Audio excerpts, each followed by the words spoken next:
Awas ini jangan salah paham seperti sebagian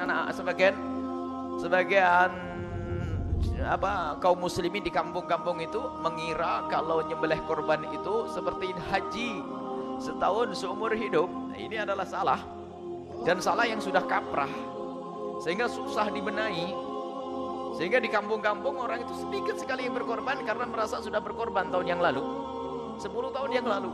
Padahal korban ini disunnahkan setiap tahun seperti halnya sholat hari raya Idul Adha. Kapan kita memasuki Idul Adha, maka kita disunnahkan untuk sholat sunnah Idul Adha. Kita disunnahkan untuk berkorban setiap tahun, bukan setahun, bukan seumur hidup sekali. Dan ini dibaca bisa kita pahami dari pertanyaan sebagian orang. Aku belum korban, belum korban. Kok belum korban?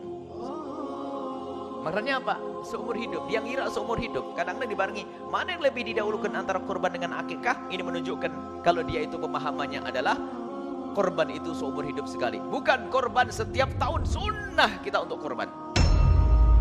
Bukan setahun seumur hidup sekali. Ini kesalahpahaman yang selama ini kita sering dengar. Sehingga mungkin ada seorang haji kaya raya diajak berkorban, ditawari kambing korban. Dia bilang, saya sudah pernah berkorban. Kapan Mbak Haji berkorban? Dipikir, dihitung-hitung. Oh, tahun 2000. Sekarang 2015. Nah, ini kenyataan ada ini. Maka dari itu, ayo kita bergegas untuk bisa mengamalkan semua amalan. Semua amalan, termasuk puasa. Dan juga kami ajak nanti untuk puasa di Arafah. Puasa Arafah ini bagi orang yang tidak haji. Kalau haji, lebih baik mereka memperbanyak ibadah untuk memohon kepada Allah di Arafah. Jangan sampai mereka sibuk untuk menyiapkan masakan untuk berbuka. Sehingga disunnahkan puasa Arafah bagi orang yang tidak haji seperti kita. Kalau orang yang ada di Arafah sana punya ibadah khusus.